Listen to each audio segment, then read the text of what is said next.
Hello, everyone. How are you feeling today? I hope you're all good this past few days. A little reminder to stay safe, stay hydrated, and eat healthy. Anyway, we are the group 5, and today we will be discussing about managing BPO related change.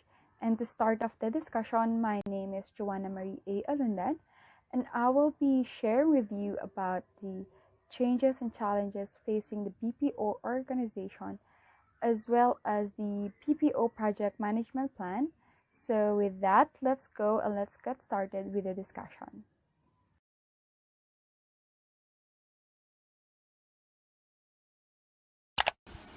The first part of our report is the changes and challenges facing the BPO organization.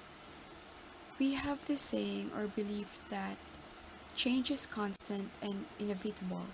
In our daily lives, we often face different difficulties, and BPO organization encounters such challenges as well.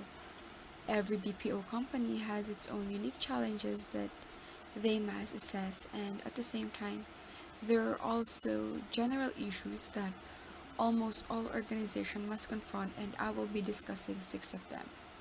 Number one, establishing a vision of the future state of the organization. Why is this difficult? First, let me define what vision is. Vision statement define what the purpose of the organization, what is the company striving for, or what does it want to achieve in the long run. So I want you to imagine this. It would be like vision, strategy, execute, and success. For me, that's the four keywords. Success comes from how you will execute the strategy depending on the vision you have established. As you can see, it all started with a vision. It will become the fundamental component of the company's messaging. Now, let's come back to the question earlier. Why does the organization sees establishing vision as a challenge? It is because, for me, sometimes it sounds more like a mission statement rather than a vision statement. They addresses how the organization will achieve or make their vision into reality. That's a mission statement, not a vision statement. And most of the time, board members or these top members are so into the now and very occupied with the present that they have a difficult time thinking about the future. Number two, securing leadership as well as management of the BPO transition. Just like what I've said earlier, change is inevitable and transition in BPO requires the change on leadership. Just like in our government, we elect different officials to lead us. And in the BPO, there are factors that could make changes in the leadership, but for me, securing is the one that's really difficult. The question would be, how will the next leader continue the things the past leader started, but still align with the vision of the organization? Or another question might arise like, how will the new appointed leader correct the past mistakes of the leadership? These are the questions that for me can contribute on this second difficulty. Number three, communicating with the internal staff about the BPO transition. Communication is one of the most important, vital, and the foundation of a successful organization. But it is one of the most crucial and hardest part. Why did I say so? I think most of us know the game Pass the Message. In this in this game, um, good communication will bring you to success, but it is the challenge as well. In in the BPO transition, how will you be so sure that the message you sent on one of your staff will successfully send the same message to their downlines? Although yes, they have the company have their own process or regulation, but communication will be affected by many factors. and it will be really hard and challenging, and communicating is one of the most common and general issues most organizations face. Number 4, managing organization culture beyond the process affected by BPO. BPO has different kinds, which are discussed on our previous topics, and these are onshore, offshore, and nearshore. Cultural differences is inevitable as well, because if I were in the Philippines and working in a Canadian BPO company, differences in culture cannot be avoided, and it is a challenge because the question here would be how the worker, how am I, and the organization as well will adapt to the cultural differences. Number 5, managing job loss and change over to the new management. Here is how will the worker or the management adapt in the new environment individually?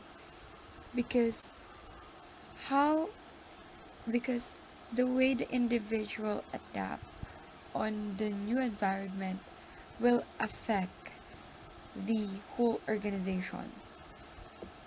I hope you get my point here. I hope you get why this is a challenge, and anyway, my fellow members will discuss more of this as we discuss more about this module. Number 6, establishing business continuity and new performance benchmarks.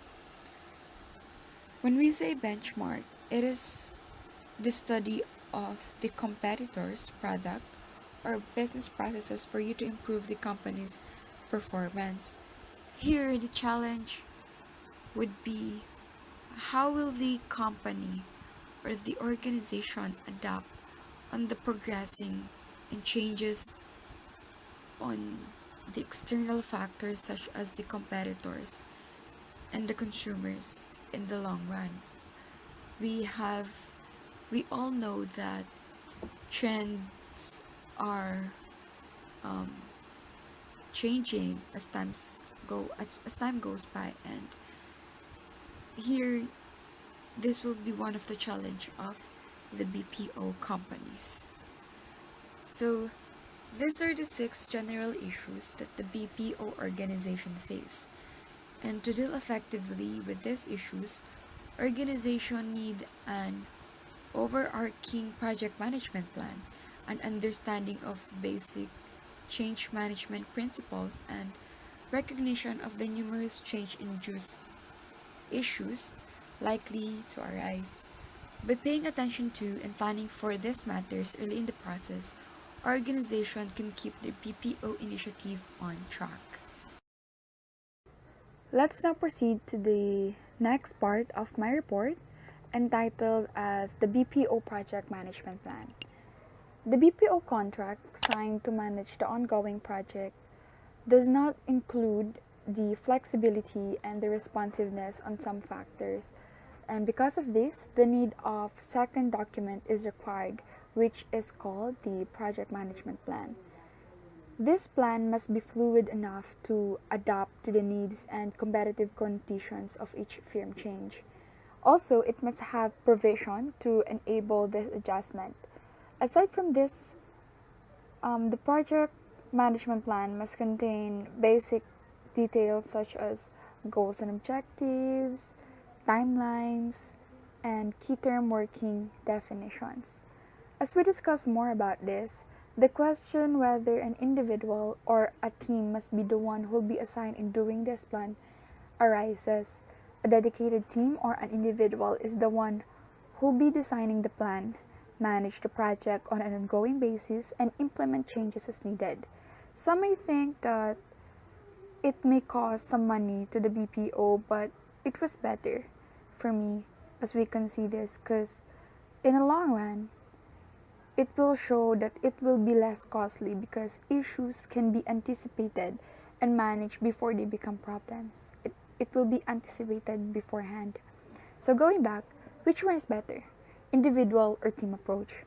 Actually, it all depends on several factors. Let's say offshore outsourcing relationship was the one the BPO was facing. Based on the definition we learned on our previous topic, we know that offshore outsourcing can bring range of issues such as cultural differences, language, and the time zone. If this will be faced by an individual or one person, it will be hard, or sometimes it can be impossible. It will be hard for that someone to shoulder all these issues. So we can say in this kind of outsourcing, team-based approach is better. The team will have someone who will focus on the culture, someone will focus on the language, and someone will deal with the time zones. However, this approach can lead to problems if there is no one-to-one links between individual and discrete project management responsibilities. Because even when a team approach is used, individual team members should be assigned clear responsibilities for particular aspect of the project, and they should have clear reporting channel.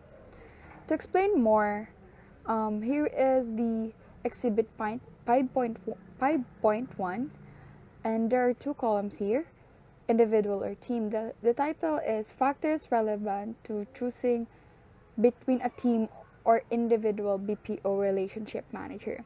Under individual, there are single BPO provider, while on the team-based approach is multiple BPO providers. This is self-explanatory because individual there's only one person, and in team there's multiple people. So under individual, another one is cost reduction is the primary goal.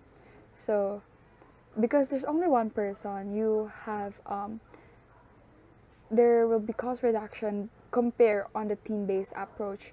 And team-based approach, their primary goal is strategic planning. If they have distribute their responsibilities well, the strategic planning will go well. And under individual, there's another two, which is one process outsourced with low probability of additional outsourcing and onshore BPO provider. So onshore BPO provider have less problem compared to offshore. And offshore BPO provider was under team-based approach because, just like what I've said, there are issues like that are likely to arise, such as the cultural differences and the language. So these are the factors that are relevant in choosing between team or individual based approach. Under the individual or team, there's an approach called hybrid approach. This approach is about assigning a BPO champion. What is a BPO champion? What is the meaning of BPO champion? Simply, we could say that he or she is the representative. He will be held accountable for the overall project performance. So even if he chooses a team, he will still be the one responsible no matter what happened. A BPO champion must have skills in communication, negotiation, and business reasoning. And in addition for this, he or she must also, number one, be able to organize and manage a team. We can explain this like he must possess good leadership skills, meaning he cannot just boss around telling people what to do for him, like do this for me, do that for me. But instead, he can work and lead with them. So number one, be able to organize and manage a team. Number two, be highly familiar with the business case for BPO. Simply, he must have an in-depth knowledge about the BPO. He must be smart enough or have a wide vocabulary so he can communicate, explain well, and lead more depending on the business case. So third and the last one, be willing and able to articulate, discuss, or defend the project. To explain this briefly, he must have a heart on what he is doing. He must have the willingness to defend the project entrusted to him. So that that those are the three that a BPO champion must have. So generally speaking, the PMT should consist of members representing a range of organizational function, including individuals from each firm, to ensure a diverse skill set that covers financial, technical, and human resource capabilities.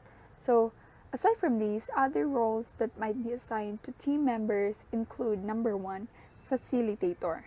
So, meaning he is the one responsible for setting meetings and arranging meeting locations.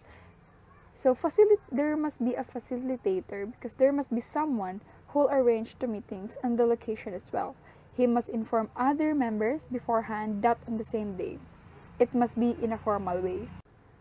Number two, recorder, meaning responsible for taking notes during the meeting and distributing minutes to each team member. Okay. Simply, this is the secretary. We can call him or her as secretary who'll write down the notes so they can look back what they have discussed on the meeting. Number three, okay, I think I'm gonna mess this up. Liaison or liaison. He is the one responsible for maintaining communication between the team and other organizational units. So, simply, he is the mode of communication or the channel of distributing information. So that's it for my report. And let's now proceed to the general principles of change management that will be discussed by Mark Cardula. Thank you. Good day everyone, I'm Marika Ardula from Group 5 and I'm going to discuss about the general principles of change management. Let's identify first the definition of change management. Change management is a process that helps ease any organizational changes. Change management has general principles and later I'm going to tackle the first three principles. But now, let's talk about first about why it should practice by companies. The project management team or PMT is accountable for the execution of the change management plan of the company. While much has been written about change management and there is no consensus about what approach is best for a BPO initiative, one thing is certain, well-chosen actions taken to manage the changes brought by BPO are less important than their consistent and well-communicated application. Of course, this doesn't mean that all managerial initiatives are created equal. The repeatedly applying of bad technique will inevitably produce poor results. That is why we added the well-chosen as a warning. Companies should apply change management strategy because it will be hard for project management team to clarify or defend their tactics if it is obvious or just ineffective. Using well-chosen strategy consistently is primarily inefficient BPO-induced change management to produce effective results. But one question naturally arises. What management principles qualify as well-chosen? Let us examine and find out which management principles that qualify as well-chosen. Experience and scholarly research generally agree that effective change management has five primary requirements. Number 1, compelling vision of outcome of the change process. Clarifying, creating, and developing a clear vision are an important step in the change process. There is more to vision than a picture of the future. It has a persuasive feature that helps to encourage, inspire, and engage individuals. So, compelling vision will help these individuals to obtain the outcomes that they want. On the other hand, it is a critical component of implementing effective and successful change. Number 2, visible leadership from top management. It's very important for top managers to be visible in their companies. To better understand this, I'm going to give you an example scenario. An employee arrived bright and early in her first day in an organization, but there's no CEO to welcome her to the fold. In fact, the CEO fails to show up at all. After 3 months, the CEO is still nowhere to be seen. How do you think the employee will feel? Think about it. She might feel unmotivated and start to wonder why she should go above and beyond in her role when her senior leader doesn't seem to care about retaining the people. Being visible to your employees helps you connect with them, and by doing this, you can also inspire and motivate them to perform at their best. It's a win-win situation between you, your company, and employees. Number 3, extensive communication and opportunities for employee feedback. In order to have a successful management change, there has to be a regular communication. Through employee feedback, companies can track and monitor the progress of their employees. And employees need to know what's going on as well because it can cause confusion or misunderstanding in the workforce. Of course, communication should be two-way, so employees can help in sharing valuable ideas that will support the change procedures. This feedback then allows them to design a more efficient and responsive change program. Number 4, ability to deal with job loss and changeover. Job loss and changeover can feel like the end of your career. It's devastating. But in order to deal with it, you must have a great plan B lined up for you. And you also need to be in the right mindset to overcome those feelings. Number 5, ability to maintain business continuity and benchmark performance. Business continuity is the idea that the organization should retain or work to restore business functions even have faces to different problems. While benchmarking develops performance by identifying and applying best demonstrated practices to operations and sales. With this mentality, if a business has to deal with both small disturbances and full-blown threats, they can then have a quick actionable plan and adapt to changes and implement best practices to deal with it.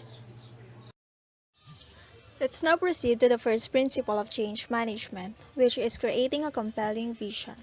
Although its role in organizational success continues to be debated, vision can contribute to the process of aligning goals and individual efforts.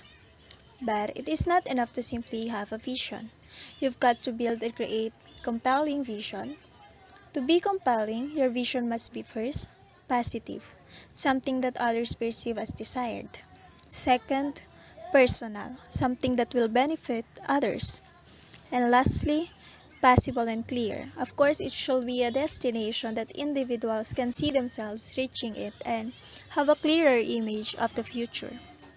And once you finish creating compelling vision, it can now bring clarity to the outcome of any challenging projects and helping individuals build a sense of flow and ownership that can produce superior performance even under difficult circumstances. So, having compelling vision will make a difference in how successful and effective your change management plan will be. For the second principle of change management, we have power of storytelling.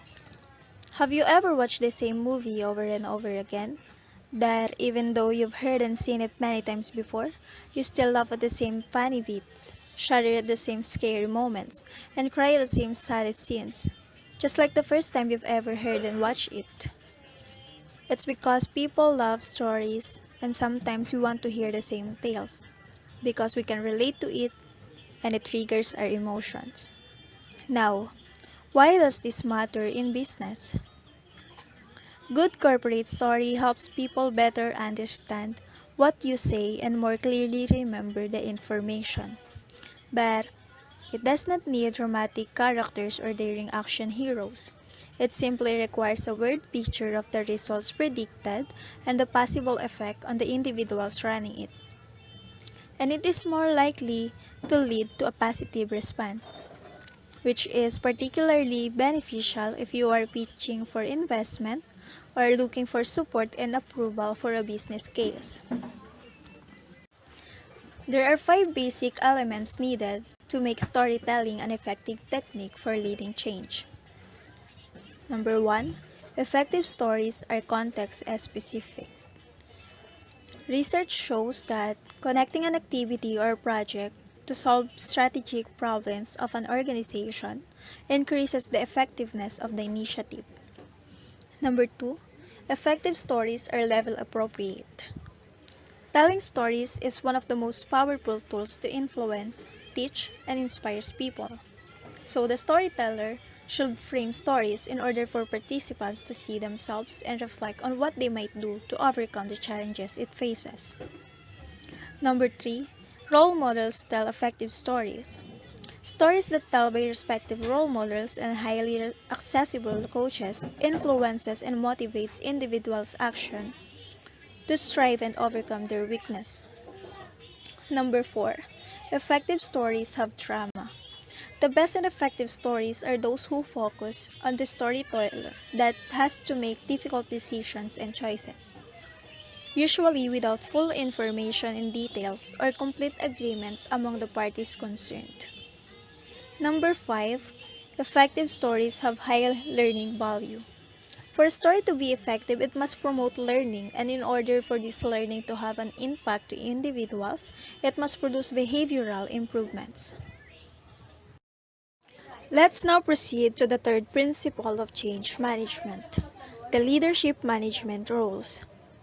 What makes a good leader? Have you ever asked this question to yourself or to a manager or leader? A leader must have a clear vision that inspires and motivates people. If a leader doesn't have one, then he can call himself a leader. Leaders are needed to hold the organization together with steadfast vision and courage. Let's talk about managers and their challenges. Working in a business process outsourcing can be very stressful, whether you're an employee or a manager. Even though it is one of the most stressful jobs, some managers still manage to pull off great results.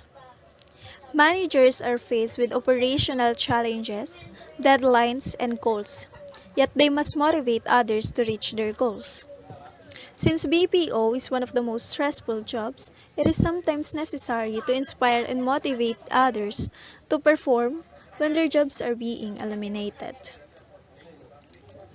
Here are the other impediments to a BPO implementation that must be managed. Include, first, effects on personnel not displaced by the BPO project but who may fear being next in line. Individuals that not replaced by the BPO project within the company will be persuaded or convinced that it is only a matter of time before their jobs are outsourced. Number 2, attitudes of personnel regarding the presence of outsiders in the organization. The employees need to consider adjusting his attitude at all times because these attitudes can lead to specific behaviors. Next, attempts by some to impede progress or lack of willing participation in the changeover. Impede progress and without willingness to participate to changeover will make hard for you to develop and move. Overall, this is needed to handle because it can be a hindrance to BPO implementation. Last one, fear of failure under the new workflow model. Fear of failure to new workflow model will cause to avoid potentially harmful situations, and so it is also avoiding to succeed. Now let's proceed to realism, determination, and honesty. Managers must deal with BPO induced change with realism and determination. The best practice strategy for managers is honest communication about organizational goals and possible outcomes of a BPO implementation and the steps being taken to help employees cope with the transition. Managers must avoid sugarcoating to make it look better because in the end, it will just worsen the situation. Under leadership management roles, we also have honest and quantity of communication are critical. A manager may not be a great communicator, but great communication is not required. What required is communication quantity leavened by honesty. The higher the level of honesty, the higher the possibility that a good and strong relationship based on trust will be built. And if the managers are uncomfortable with speeches or group meetings, there are other channels of contact at their disposal such as emails, memos, company newsletter, and employee portals. These channels should be used by managers as it can help in interacting with employees about upcoming changes, what the company is doing to assess them through this transition, and most importantly, the reason for the change. That's all for the three general principles of change management. Now let's hear for the next reporter the rest of the principles.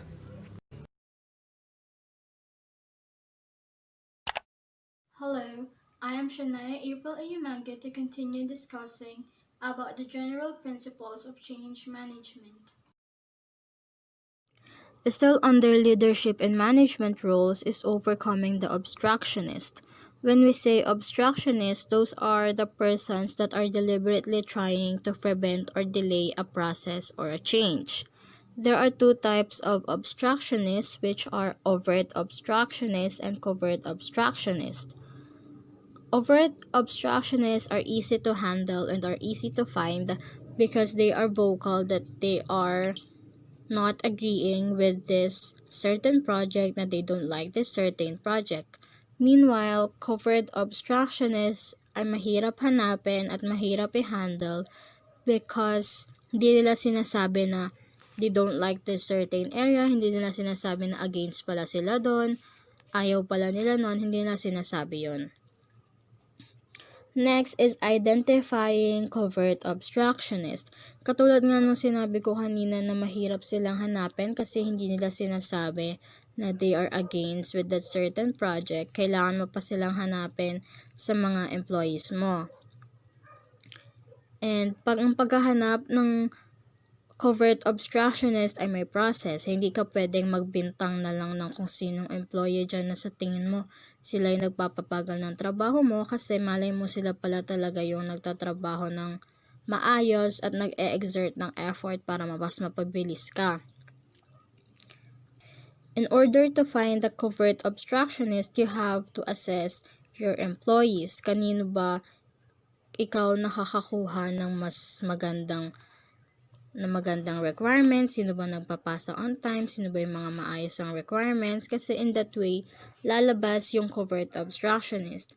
Employees na hindi nagpapasa on time, nagpapabagal ng trabaho mo, nagpapadelay, yung mga nagpapasa nga pero hindi naman satisfactory yung gawa nilang requirements, sila yung covert obstructionist.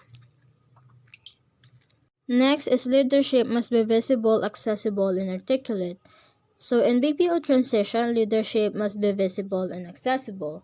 Transition leaders are expected to have a firm grasp of the BPO business case and have an ability to articulate it. Meaning kung ano nang nangyari at currently nangyayari sa BPO transition, kailangan alam na alam at naiintindihan yon ng mga transition leaders. Why? Because transition leaders, sila yung magsasabi at magpapaintindi sa mga organizational units at sa mga individuals na nagtatrabaho under that organizational unit ng mga pangyayaring yon. Also, transition leaders must create new enthusiasm or excitement sa organization. So, instead of saying na nangyayari yung change na yon para makasabay yung organization sa competitive environment, which is somehow true, transition leaders must say na that organizational change will bring advantages to the organization and the employees. Next principle is communicating with employees. Effective employee communication is vital to the BPO transition. Organizational space abhors a communication vacuum. If your organizational space is hindi nasabihan ng mga deliberate, optimistic, and directive messages from your leaders, mapupuno yung organizational space nyo ng rumors, gossips, and speculations from the employees kung bakit nangyayari yung BPO transition. Under communicating with employees is honesty and sophisticated honesty. Effective employee communication begins with a simple notion, honesty. Honesty is the best policy not only because it is ethically correct, but also because half-truths and lies will ultimately destroy moral and productivity. So, syempre, kapag nagsabi ka ng mga hindi totoong information sa mga employees mo, that will damage the morale and the productivity of the organization. But the key to effective employee communication is not simply honesty, but sophisticated honesty. Sophisticated honesty is blunt honesty, but with tact and sophistication. Sophisticated honesty requires managers to deliver messages in two ways. First, accurately. This pertains to the truthfulness of the communication. So, this pertains kung gaano katotoo yung mga sinasabi mong information while communicating sa employees mo. There is one rule and that is do not lie. Second is competently. Competently means in an efficient and capable way. This relates to the detail of the communication provides. Employees at different levels need different levels of detail about the project. Also, managers should communicate what the BPO initiative means to employees personally and what the organization intends to do to help them through the transition. The last topic on my report is managing culture beyond the outsource process. In managing culture beyond the outsource process, managers must not overlook the ripple effects created by outsourcing and the threat others might feel from seeing the impact of BPO on their colleagues. Meaning, the managers should also look how the management change affect the friends, relatives, and acquaintances of those affected. Kailangan din nilang tingnan yung epekto ng management change dun sa mga organizational units na nagtatrabaho closely or related doon sa mga outsourced functions because those organizational units that are working closely with outsourced functions may feel these following concerns. 1. Will we have to work extra hard to make the BPO transition work? Will my job change because new work processes are introduced? Who will receive my work output and will he or she understand it? Will I be able to adapt to the vendor and its people? And how will the organization's customers react to changes in personnel and or procedures? So as part of that responsibility, the managers should make sure na everyone in the organization or everyone in the company is backing up the initiative or kailangan niyang i-make sure na lahat ng empleyado na apektado or hindi apektado ng outsourcing ay sinusuportahan yung initiative nila. Kasi kung sinusuportahan nila lahat yon, mas madali na i-convince yung ibang tao, yung public, na i-support yung initiative na ginawa nila.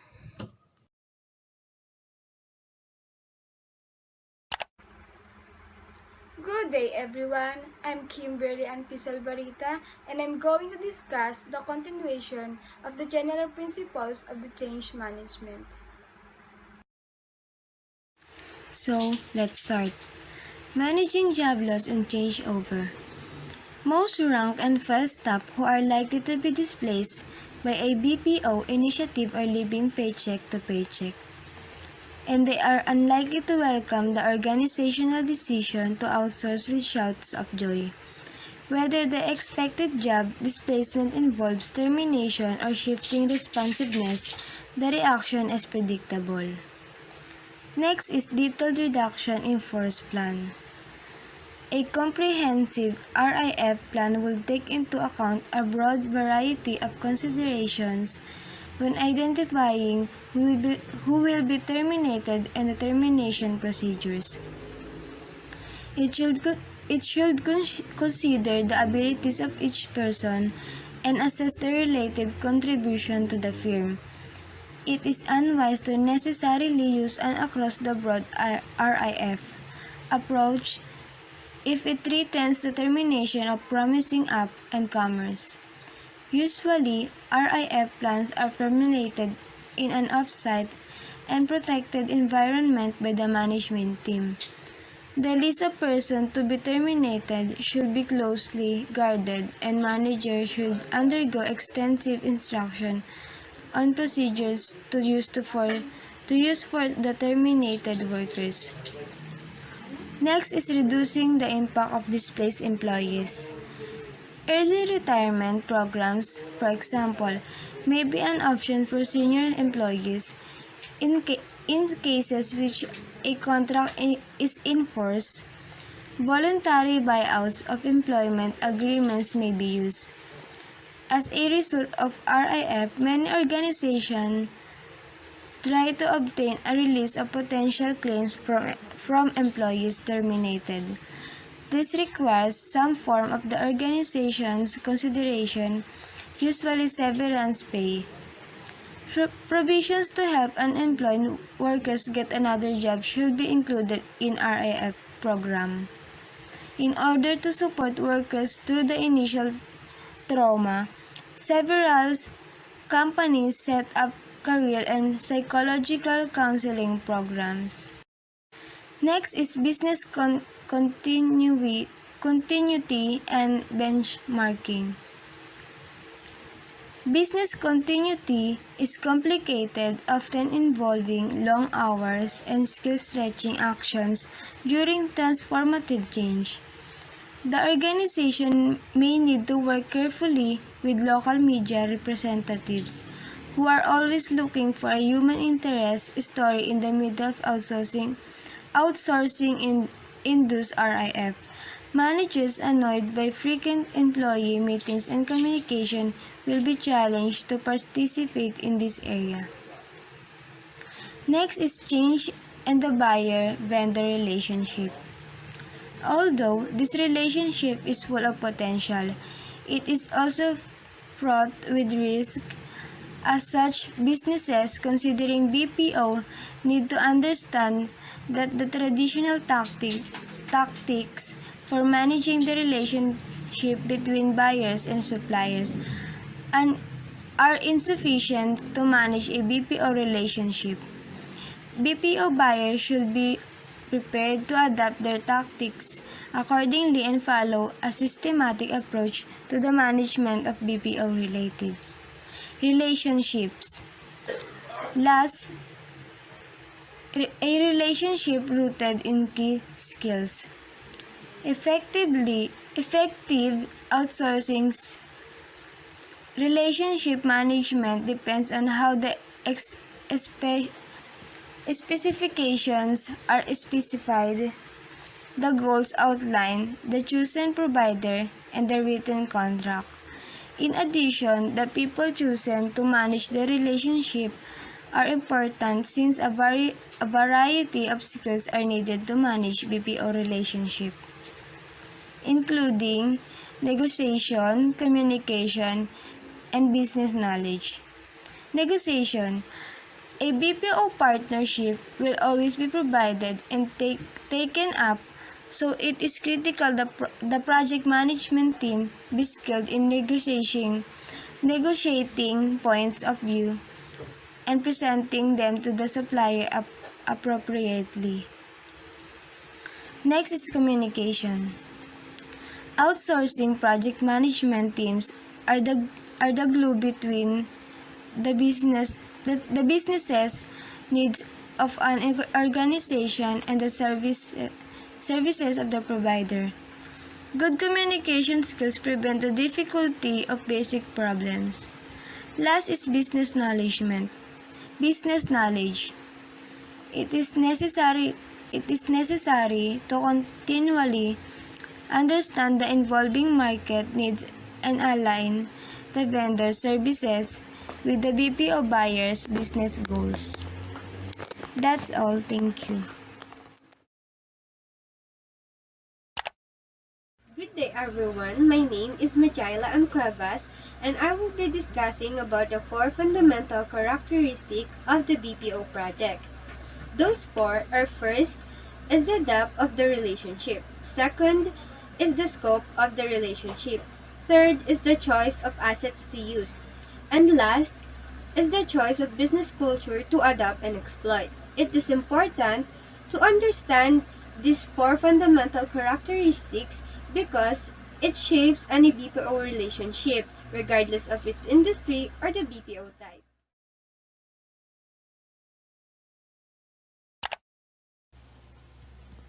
The first fundamental characteristic is the depth of the relationship. The depth of the BPO relationship depends on the criticality of the outsourced business process. The closer outsourced process is to the core process of the buyer, the greater the depth needed in the relationship. The arm's length, cooperative, and extensive extension of the buyer organization is the possible result for BPO relationship. Arm's length, primarily driven by cost or service agreement or SLA. For another definition of SLA, it is a commitment between a service provider and a client. Next is cooperative, necessitating intense dialogue between the parties, or the cooperation of both parties, and with a number of dependencies between the parties for each other's success. It creates an extension of the buyer's organization. It says that the deeper the BPO relationship, the more tightly coupled and potentially synergistic the buyer and vendor tend to be. Para magkaroon ng sinasabing deep relationship, kailangan ng tight coupling. When we say tightly coupled, ito yung tumutukoy ito sa lawak at dalas ng pagpapalitan ng mga impormasyon tsaka resources sa pagitan ng dalawang firm. Dahil ang mga outsourced process ay nagbibigay ng pangunahing kailangan ng mga buyer at maaari ring bumaba ang posibilidad na magkamali dahil nga may sapat na impormasyon yung pagpapalitan, and if the relationship is deep, the coupling between the two firms has to be quite right. Yung hindi masyadong puro mali, kundi yung tinatawag nilang fault intolerant. A deep BPO relationship also requires to have developed a project management that specifies regular, transparent interorganizational communication and information sharing. Ito yung tumutukoy sa mga provision for routine contacts or interaction tulad ng mga emergency meeting. Dapat rin natin tandaan na kapag hindi deep yung BPO relationship, it will require less frequent communication o yung sinasabing hindi madalas na pagkakaroon ng meeting or yung communication. And the project management team or the PMT will need to determine what is appropriated based on its shared expectation and beliefs about the nature of the relationship. And the second fundamental characteristic is the scope of relationship. The scope of BPO relationship depends on whether the buyer works with separate vendors for various outsourced functions or develops a relationship with a few or just one. The scope of the outsourcing relationship depends upon whether the buyer has different service providers, kasi kapag maraming vendors, marami ring advantage at disadvantage yun para sa buyer. Single service providers often have developed levels of specialization and expertise that enable them to deliver world-class service. Ang benefits ng single service ay yung mas marami silang pagkakataon na makilala tsaka pamahalaan yung bawat isang bagong vendor. Sa kabilang banda naman, kapag mayroon ka namang multiple vendor, maraming challenges kang kakaharapin at syempre madadagdagan din yung gastos sa outsourcing. At kasama rin pala sa disadvantage ng single or limited numbers of BPO vendor ay ang kabawasan nito sa pagiging familiar, comfort, at confidence. The third fundamental characteristic is the choice of assets to use. Outsourcing usually involves handing over the control and maintenance of certain processes to a third party. So the issue arises of whose assets, like for example, people, physical infrastructure, technical, and many more, will be used to execute the deal. Dito sinasabi na kailangan mag-focus sa business-specific issue at kung anong firm yung karapat-dapat piliin, tsaka yung mas maaasahan, lalo na in terms of asset development, both for scale at innovation purposes. The last fundamental characteristic is the choice of business culture to adapt and exploit. The choice of which business organization's culture and operating style to choose should be practical and realistic. Hindi naman kailangan na, hindi dapat na may pinapanindigan, like for example, political stance or certain culture or the personal beliefs, yung mga pinapaniwalaan mo, pansariling pinapaniwalaan or stance. At yung madalas na nagkakaroon ng cultural issue, yung mga nasa offshore BPO. Noting that cultural issues are most likely to arise in the offshore BPO. And it is a must to both BPO vendor and buyer to not violate laws and their ethical standard, whether it is offshore, onshore, or nearshore partner. The watchword when choosing whose culture to leverage for the BPO project is pragmatic. Pragmatic, it means that you are willing to see things as they really are and deal with them sensibly. The question is, which culture will be most likely to lead a successful project? The question is not easy to answer, but several key considerations can be weighed and evaluated. We can see the several key considerations in the Exhibit 5.4 as we look at it. It is titled Weighted Culture Selection Framework. There's a cultural considerations and their weight. Mula sa pinakamababa hanggang sa pinakamataas. Ito yung mga cultural considerations. First is individuals working with outsourced processes are primarily from buyer or vendor. May 0.05 na weight. Next is culture that is closer to that of buyer's clients. Next is culture that is most likely to assimilate the other without major difficulty. Next is culture that is most likely to be able to adapt to the buyer's competitive challenges.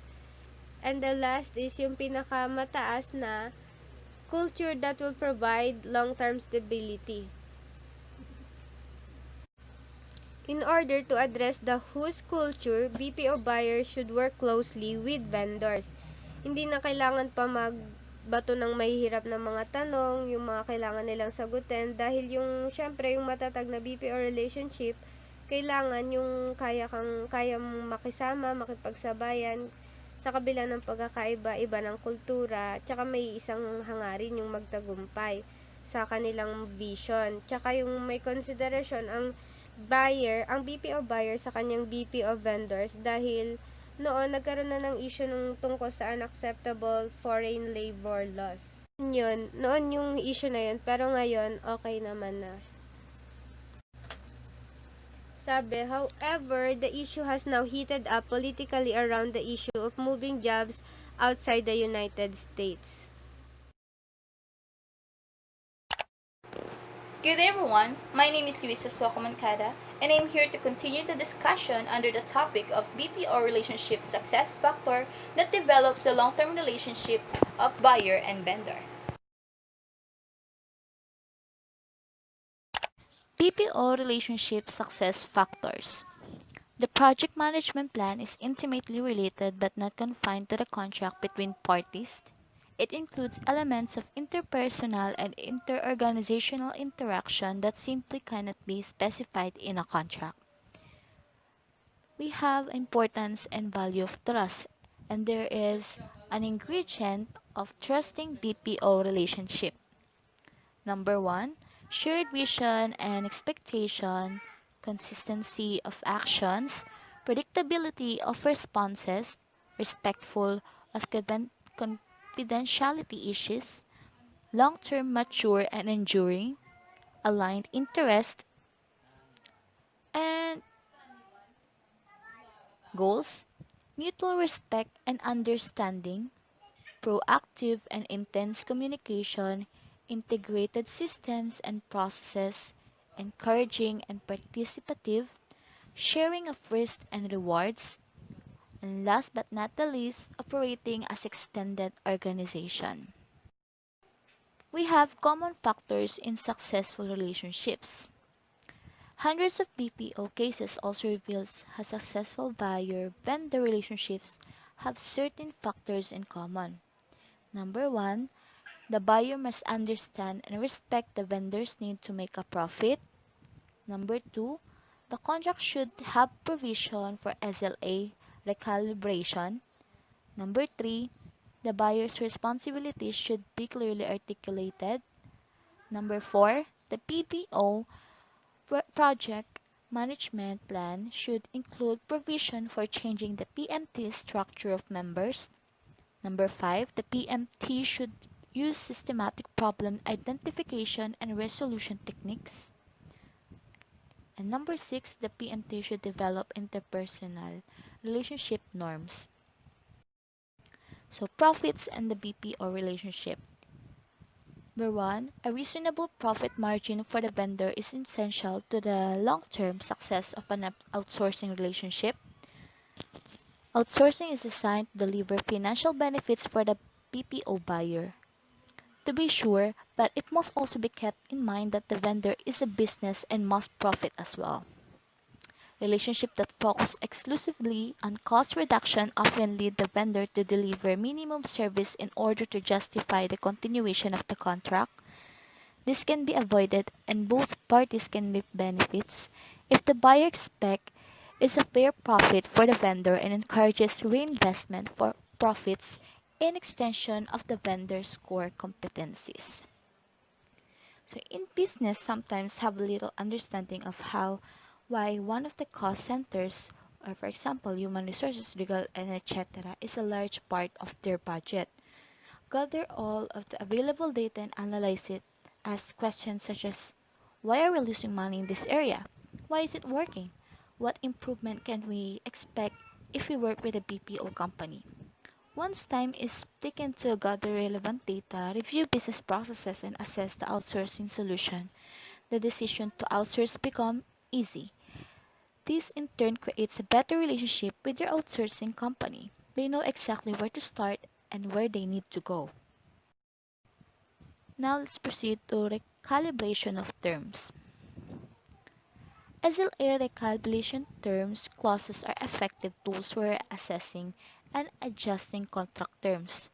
Incorporating and exercising a benchmarking clause in the contractual framework of a BPO relationships provides an opportunity to baseline service levels, repair a strained relationship, and adjust terms as new business or service conditions. So, it said na calibration refers to the process of ensuring that the PPO and the client are aligned in all call expectations. Session could be between client leadership and BPO leadership and can include BPO supervisory staff and client vendor or quality management, or combination thereof. Quality assurance calibration session typically consists of having both parties reviews and score calls.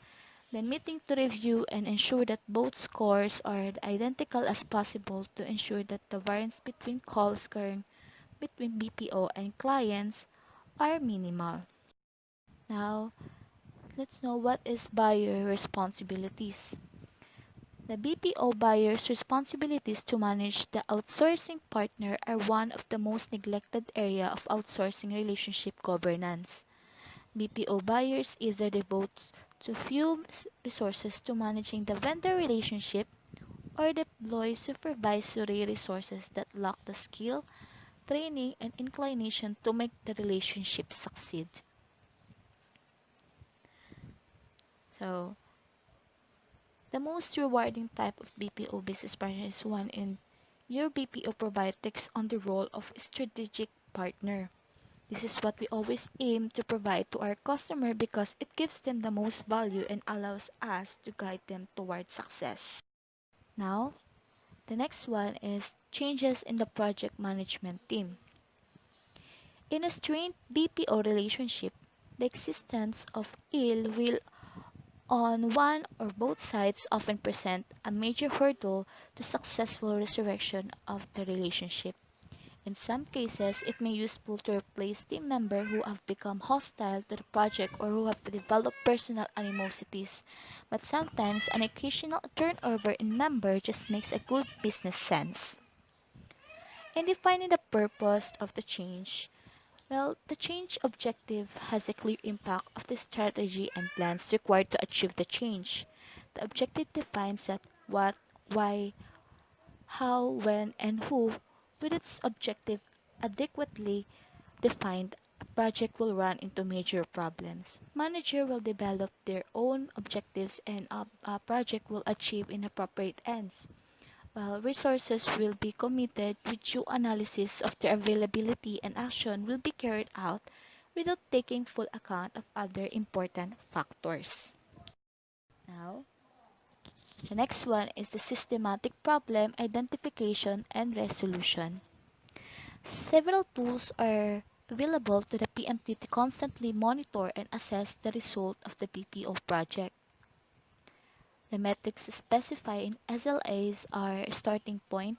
Beyond that, the team should regularly scout the external environment to determine whether strategic advantages are occurring to the partners as a result of their BPO-based working relationship. The next one, develop interpersonal relationships. There is no avoiding the necessity for buyer and vendor to develop trusting interpersonal relationships, and each can take a number of steps to foster a strong and lasting partnership. The most important factor in the interpersonal arena is the establishment of acceptable norms that governs the relationship between the parties. So, um, develop interpersonal relationships is an association between individuals working together in an organization called interpersonal relationship. One, it means that one needs people to talk to and discuss various issues at the workplace. Research says productivity increases manifold when individual works in group as compared to an individual working alone. Let's discuss the dimensions of a healthy relationship. Number one, the flexibility, willingness to adapt as the circumstances change. So it means the ability of the buyer and vendor to adapt to any changes. Number two, information exchange. Buyer and vendor will proactively provide information useful to each other. Buyer and vendor should be open to each other, especially in providing information. Last but not the least, solidarity.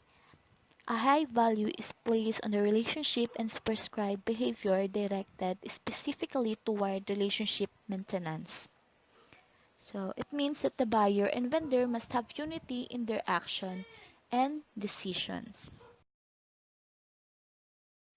Hello everyone, I'm Lizelle Magboo, and as we are about to continue our lesson for today, let's proceed to relationship risk factors and its 7 pitfalls under managing BPO related change.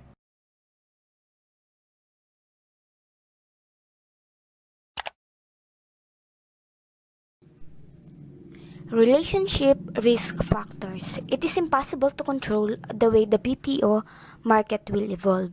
However, organizations can control with whom they partner and how that relationships develop, in the process minimizing the potential for negative and potentially irreparable consequences. So there are 7 pitfalls of failed relationships, and they are lack of appropriate buyer control, cultural differences, inflexibility in BPO agreements, inadequate SLA specifications and or metrics, inadequate governance, lack of goal alignment, and lack of integration. So the first one is lack of appropriate buyer control. Under nito is organizations that undertake a BPO initiative must recognize that outsourcing is not the same as abdication. So yun pala yun. When an activity is outsourced, the buyer should dedicate a manager or BPO champion or team PMT to interact with the vendor. This relationship works best when the both sides seek to provide value-added service to their respective operations and strategy. However, a buyer that tries to completely control the outsource process will undermine the leverage the vendor can employ to deliver satisfactory services. The danger in an outsourcing relationship lies in the ability of the buyer to develop an appropriate level of control. An appropriate level allows the vendor the freedom to provide services without ceding the ability to prevent small problems from becoming large one. So, ang nangyayari kasi is kapag may maganda connection ng buyer at vendor, maayos ang kalalabasan. Kaya dapat mas mag-effort sila para magkaroon ng quality service at maging useful sa prospect. Kailangan din na mag-adjust ang bawat isa at syempre, mas dapat i-look forward ang progress. For example kasi, at the beginning of the relationship, the vendor is focused on performing at a high level and pleasing the buyer. At this point, the buyer may not need as much control as it will later in the relationship when the enthusiasm wanes and performance becomes routine. Ang nangyayari kasi umaasa na lang ang buyer sa vendor. So, nasan yung connection nila, 'di ba? Ang problema sa halip na improvement ang makita, nagiging routine na lang ang performance ng vendor at nababawasan ang level of internal insight. Cultural differences. Misunderstanding and mistrust can arise when a BPO buyer initiates a project with a vendor whose organizational culture and operating style are vastly different from its own. Such differences can and often are breached, but what matters is whether the two firms recognize the differences and take proactive steps to deal with them. Dito napapasok yung problema dahil sa pagkakaiba ng culture na nagiging cause ng hindi pagkakasundo ng dalawang party. At dahil magkaiba ang culture nila, mahirapan silang makipag-communicate sa isa't isa. Alam naman natin na ang komunikasyon sa internal at external na bahagi ng project ay napakahalaga sa outsourcing. At lahat ng ito naman ay maiiwasan sa tamang pakikinig, pagrespeto sa differences at tamang komunikasyon. Third, inflexibility in BPO agreements. BPO agreements must be designed to provide for adequate flexibility in order to withstand changes in the business environment and the pressures inherent to such a contractual agreement. Typically, contract agreements are crafted on certain key assumptions pertaining to technologies, business conditions, personnel, and other relevant issues. But these assumptions will likely change with time. No matter how detailed the contract or favorable the terms, BPO agreements cannot anticipate all of the changes that occur in a dynamic global business environment.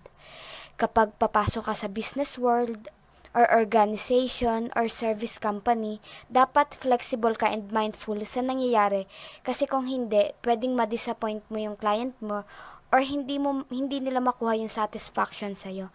And worst, humanap sila ng company na mas makakapag-provide ng kailangan nila. Kaya the best way to avoid this is to craft a contract for a long-term relationship with short-term SLA that can be adjusted to meet changing conditions. Fourth, inadequate SLA specification. Metrics measure the provider's performance during the operating phase of the BPO life cycle. They must be clearly defined and effectively designed into the contract. This allows the buyer a comfort level in turning over control of its business processes to the vendor and assure the vendor will deliver services that conform to expectations. Ang SLA or Service Level Agreement ay mahalaga kasi it is an integral part of an IT vendor contract. They are the one who clearly state metrics, responsibilities, and expectations so that in the event of the issue with service, walang magiging problema kasi na-inform both parties. May ensure rin na ang both sides have the same understanding of requirements. Kaya ang pagkukulang sa SLA specification ay makakaapekto sa takbo ng isang organization or service company. Fifth, inadequate governance. Although compliance to service level receives adequate contractual attention, the governance structure necessary to achieve relationships maturity is too often ignored. To mitigate potential problems, the PMT should recognize and perform. So may dalawang role under governance process, and they are judicial and legislative. Ang judicial ay kung saan ang PMT ay makakapagtukoy sa kung gaano kadalas nag-share ng information ang both parties, sa kung ano ang performance nila at kung anong contribution nila sa mga event na non-performance. Samantalang ang legislative ay makakadevelop at maisasagawa agad kung ano ang kailangan baguhin sa project management plan at SLA. Good governance is essential since kailangan ng deep understanding sa governance procedures and metric aligned between all partners. Kasi nga, good governance will deliver BPO success. 6. Lack of goal alignment. An outsourcing relationship is bound to fail when the parties do not align goals, objectives, and interests. Goal alignment means that the both parties take action, including investment of time and financial resources towards the goal they articulate to one another. Lahat naman tayo may goal, diba? Kaya if di ka dedicated sa goal mo, ang mangyayari is magiging taliwas sa gusto mong ma-achieve. Ganon din sa BPO, dapat ang vendors, clients at iba pa ay committed sa company at nakatingin sa mga positive actions. Kung may isang party na walang pakialam, di nakiki-operate at hindi rin passionate, ang mangyayari is apektado din yung mga kasamahan. Kaya ang pagsisikap is a must. Mas nakaka-gain ng trust ang service company na may unity, cooperation, at yung open sa improvement sa field. Lahat tayo titingin sa goal natin para may guide tayo at may patutunguhan lahat ng hard work. 7. Lack of integration. The development of an effective BPO relationship requires not only integrations of IT but also cultural replication and the sharing vision and values. IT integration will carry its own issues, especially if the process is to be outsourced offshore, but still poses the same challenges that are central to any major software installation or hardware changeover. Ang mga vendor naman ay handa sa mga challenges based sa experience nila at ready sila kumilos sa kabila ng market pressure at responsibilities. Ang third-party firms na makakakuha ng magkakaibang information sa isa't isa ay posibleng ma-hire. The process of transitioning from one cultural style to another requires change management tactics covered earlier in this chapter. But the point is to remember is this: cultural organizations often overlook, and that oversight is a leading cause of failure. After the 7 pitfalls, let's proceed to summary. Change is intrinsic to the BPO's transition stage. It presents organizations with opportunities that must be maximized and risks that must be avoided. Nakapaloob sa transition na iyan ang tamang pagmamanage sa project management plan at pagkakaroon ng respect sa leadership na pinapakita ng both parties. Ang pagiging honest at pagkakaroon ng good communication ay nakakaapekto sa business process. The impact of these changes is further complicated by the arrival of a new relationship between BPO buyers and vendors. This requires negotiation, communication, business skills, and must be characterized by trust and the alignment of values.